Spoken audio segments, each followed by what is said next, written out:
మాజీ మంత్రి హరీష్ రావు చిట్చాట్లో కీలక వ్యాఖ్యలు చేశారు. కొందరు పోలీసులు అత్యుత్సాహం ప్రదర్శిస్తున్నారని, ఎవరిని వదిలిపెట్టమన్నారు మాజీ మంత్రి హరీష్ రావు. అసెంబ్లీ ముగిసే రోజు నోటీస్ ఇస్తారట. ఆల్రెడీ ఉద్యమంలో 300 కేసులున్నాయని, ఎన్ని కేసులు పెట్టినా రేవంత్ రెడ్డిని వదిలిపెట్టమన్నారు హరీష్ రావు. ప్రజల దృష్టి మరల్చడానికే ఈ అక్రమ కేసులంటూ మండిపడ్డారు. ఇంకా గట్టిగా ప్రజల పక్షాన పనిచేస్తామన్నారు.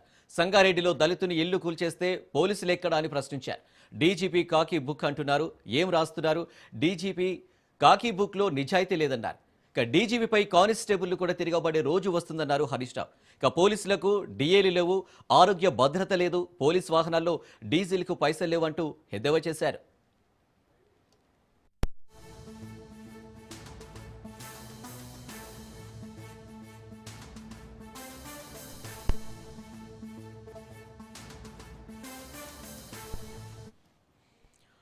మాజీ మంత్రి హరీష్ రావు చిట్చాట్లో కీలక వ్యాఖ్యలు చేశారు.